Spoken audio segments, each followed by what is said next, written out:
Good morning and welcome to the Oasis Global Gathering. My name's Jo and I lead Oasis Church Bath. Wherever you're watching from this morning and however your week has been, you're so welcome and we're really glad you decided to join us.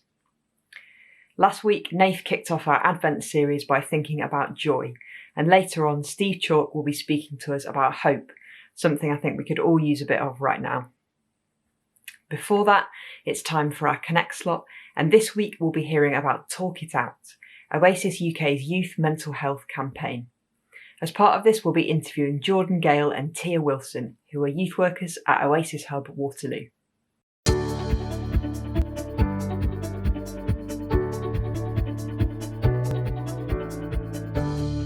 Hi, I'm Jordan and I work at Oasis and I'm the Youth Service Community Manager.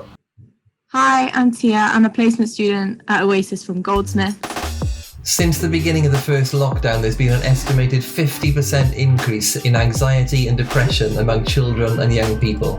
Across Oasis, we're seeing the impact of this in our schools and our youth work, and that's why we've started Talk It Out, drop-in sessions of 5 to 16-year-olds to talk openly and safely about how they're feeling. This week we caught up with 2 youth workers at Oasis Hub Waterloo to learn a bit more about what they're doing. One of the things that we do to help young people is offer them mentoring through our Elevate service, and the reason we do this is because a lot of the young people we work with have a lot of difficulties navigating life, and we use the mentoring service as a way to speak with them, help them to express themselves and kind of guide them through some of the issues that they're going through. With one of the young people that I can think of off the back of my head, they were struggling a lot with school and going back home and dealing with a lot of the issues that they are facing in their community and in their estate. And through a long process of talking with them, helping them to kind of discover what those issues are and how to deal with those issues, they're better able to kind of deal with those issues now and are a little bit more attentive in school and have got a lot more aspirations and hopes for the future. As part of my placement, I've been running a mental health support group with a great bunch of Year 10 girls from Oasis Academy South Bank.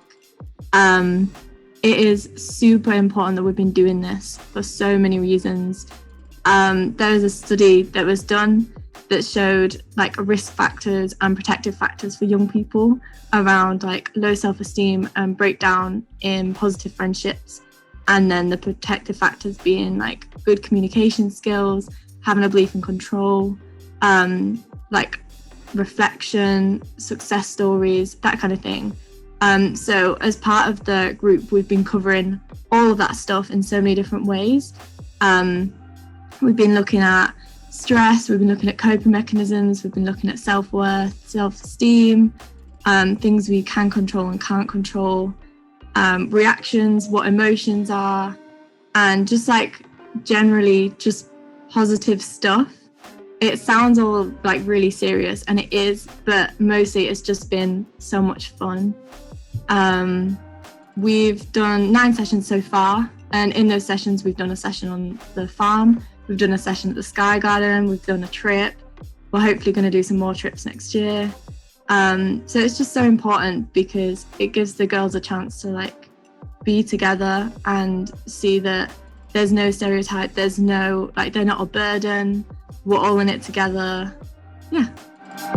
The work Jordan and Tia are doing is hugely important, and we love to start more Talk It Out groups across the country. If you can help, please visit the address on the screen.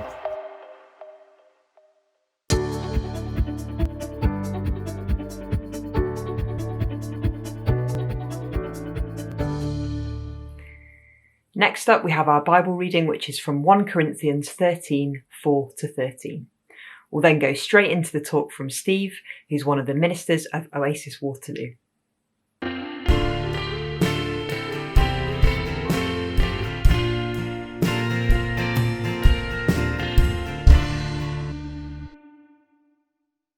Good morning. Today's reading is taken from 1 Corinthians chapter 13, verses 4-13, from the NIV Bible. Love is patient, love is kind. It does not envy, it does not boast, it is not proud. It is not rude, it is not self-seeking, It is not easily angered. It keeps no record of wrongs. Love does not delight in evil, but rejoices with the truth. It always protects, always trusts, always hopes, always perseveres. Love never fails, but where there are prophecies, they will cease. Where there are tongues, they will be stilled. Where there is knowledge, it will pass away. For we know in part, and we prophesy in part. But when the perfection comes, the imperfect disappears. When I was a child, I talked like a child. I thought like a child. I reasoned like a child. When I became a man, I put childish ways behind me. Now we see but a poor reflection, as in a mirror. Then we shall see face to face. Now I know in part, then I shall know fully, even as I am fully known. And now these three remain: faith, hope, and love. And the greatest of these is love.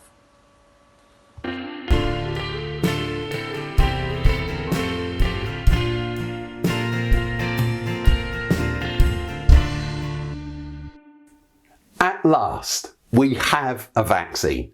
And although the rollout will inevitably take longer than we'd like it to, there is hope. Hope that's real, hope that's tangible. Because if hope isn't tangible, it's hopeless. Of course, the anti-vaxxers all see things very differently. Bill Gates is behind all this, they say. That evil founder of Microsoft has used the opportunity COVID has created to implant trackable microchips in us all. Now he, and the governments he's in league with, can know exactly what we're doing and what we're thinking all of the time. There is no hope for us. Fake news and false truth have become part of our everyday life and language. Did you know that the majority of lottery tickets, especially those instant, are bought not by people who can afford them, but by the poor who can't afford them? Why? Well, listen to this line from a lottery ad. In just a few clicks, you could win a life-changing million. The offer of an instant escape from the world of poverty and misery is a hard one to resist for anyone. But to put this promise into perspective, in truth, you only have a 1 in 45,057,474 chance of actually winning that £1 million. So is the statement true or not? News or fake news? And to add a little bit more context to all of this, you are 4.5 times more likely to be struck by falling aeroplane parts than winning that million. You're 19 times more likely to be killed by lightning. And you're a whopping 75 times more likely to become the winner of an Olympic gold medal at the next Olympic Games than ending up with that £1 million in your pocket. False hopes, wrote Lord of the Rings author J.R.R. Tolkien, are far more dangerous than fears. But none of this is new. False hope has been a problem for a very long time. 800 years before Jesus was born, the great Greek poet Hesiod produced what was to become one of his most famous poems. It's called Works and Days.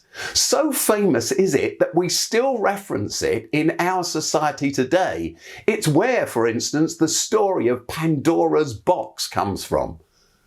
According to Hesiod's poem, when fire was stolen from heaven and given to humanity, Zeus, the king of the gods, was filled with anger and bent on revenge.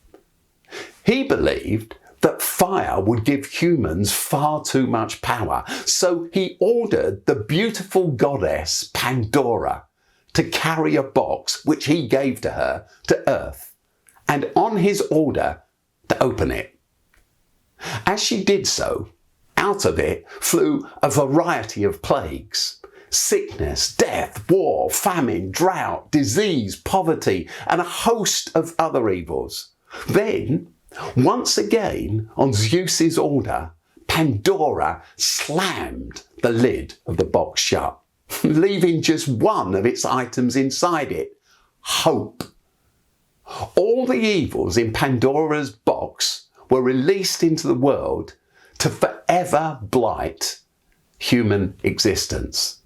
But the one potentially mitigating force, hope, remained locked securely inside, all part of Zeus's plan, his intent. Hesiod explains that this is the point. When humanity hopes, it's a false hope. It's fake news. There is no real hope. It's just a dream. And hoping for what is not real makes humanity lazy. It deprives us of our industriousness. It fills us with false expectations. Hesiod's impact was huge. In Greek culture, his work was as influential, more influential and more well known than Shakespeare is to us. Everyone studied it. Plato commented on Hesiod's poem. Hope, he said, is in vain. It's for the gullible. It's deceptive. In this life, we're trapped. Any true hope only lies beyond death, beyond the grave. Aristotle, Plato's student, said that Zeus was right to lock hope away from us in the box. To hope only makes us weak, he said. Pull yourself up by your own bootstraps. Where have you heard that one before? Self-mastery, he said, is what really matters. That's why the Apostle Paul's words from the reading that we've just heard are just so profound. Now, he says, these three things remain: faith, hope, and love. But the greatest of these, he adds, is love. Paul knows Hesiod's poem. Everyone knew Hesiod's poem. He knows what Plato and Aristotle have said about it. Everyone did. But he disagrees fundamentally, absolutely and completely. And he wants to explain why. He's convinced we can have hope. Hope right here and now, not just in another life beyond death. Hope, he believes, is real. It's not fake news. It's not false truth. And he wants to explain to us why. He wants to show us his workings out. And that's what this whole passage about love is designed to do. Show us his working out. And summing it all up, he does so in this statement. Now, these three things remain: faith, hope, and love. But the greatest of these is love.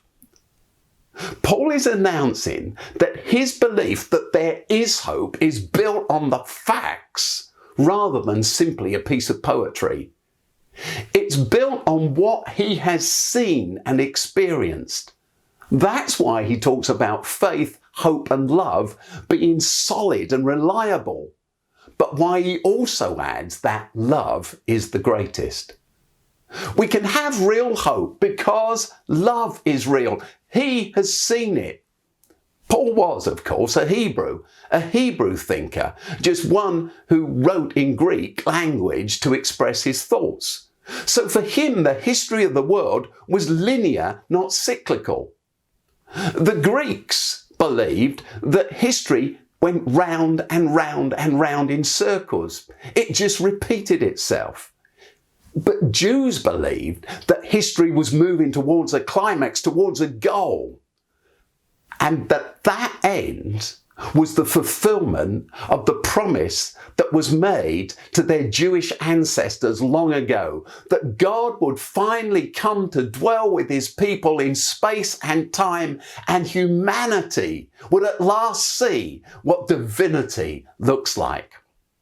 So, in the words of John, another New Testament writer, speaking of the birth of Jesus, the Word became human and made his home among us. He was full of unfailing love, grace, and faithfulness. In response to Hesiod, to Plato, to Aristotle, and all the rest of them, Paul is declaring that hope has finally jumped out of the box. God is with us. We have seen him. Jesus, filled with unfailing love, shows us what God is really like and gives us a model for the way that we should live in tune with the truth about the universe. So, as Paul says, it's love that's the key. The Greek stories of Zeus, the king of the Greek gods, and his anger and revenge are fake news, false truths. The real God of the universe is love. And what's more, we've seen it. And it's this knowledge, this love, that breeds hope and faith. Now, I should say that when Paul uses the word faith, what he actually means is faithfulness. He's talking about the way you live rather than the thoughts that fill your head. It's our actions rather than our opinions that really matter. I'm sorry that I don't have more time to explain that, but we did a whole series of talks, all available online, on how we know that the Greek word that Paul used, which so often gets mistranslated as faith, actually can only mean faithfulness. So here we are in Advent, the weeks leading up to Christmas. These weeks, Advent, we're told, are a time of expectation or of waiting. But I don't think that we understand Advent correctly until we see it for what it is, the moments leading up to the celebration of a revolution. God is not angry. God is love. Self-giving love. Love that you can bask in. Love that will not desert you. Love that we're all called to live in tune with. And love that always creates hope. Hope that's tangible and real, wherever it's faithfully practiced. If you ask me, it's this truth, and only this truth, that has the power not only to change a life, but to shape a community and transform the future of our whole planet.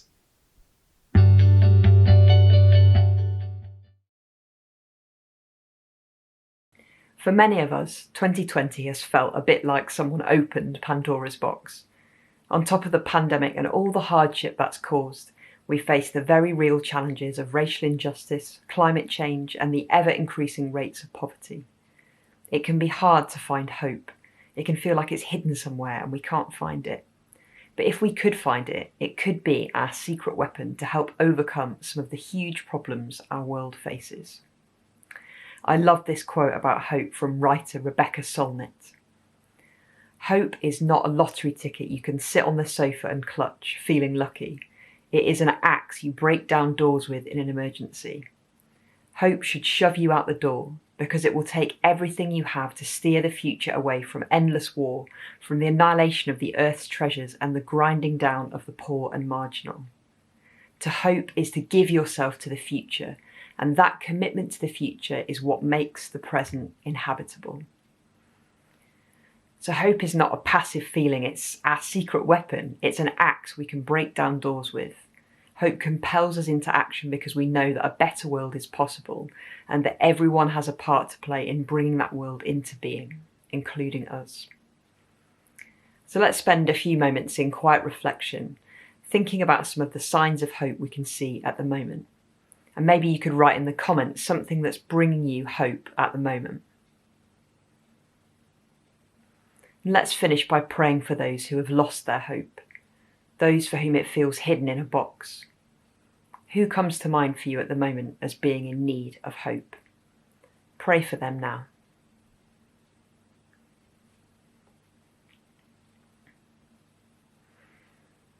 Maybe as a response to that prayer, you can think now about one thing you could do to help one of the people you've just prayed for.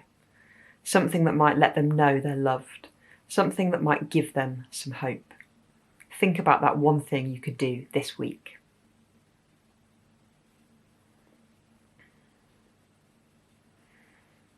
That's almost it for this week. Thanks so much for being with us. Let's finish our time together by singing O Come, Emmanuel.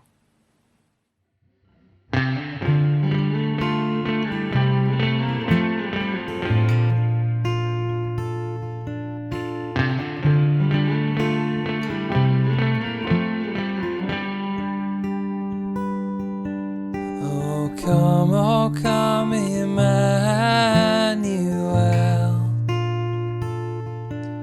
and ransom captive Israel,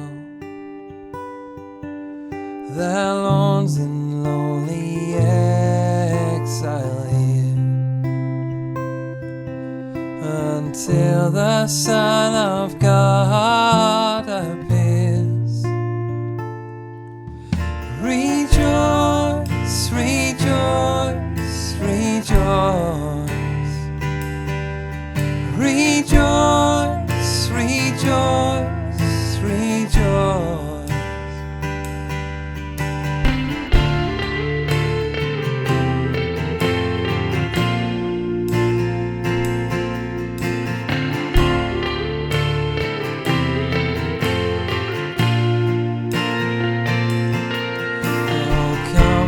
Day spring, come and cheer our spirits by thine advent here. Disperse the gloomy clouds of night, and death's dark shadows put to flight. Rejoice, rejoice, rejoice. Rejoice, rejoice, rejoice.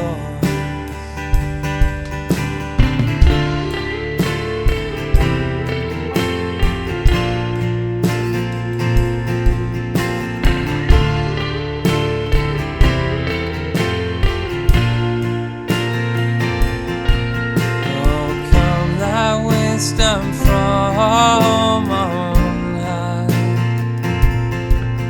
and order all things far and nigh. To us the path of knowledge show, and cause us in our ways to go. Rejoice, rejoice, rejoice. Rejoice, rejoice, rejoice.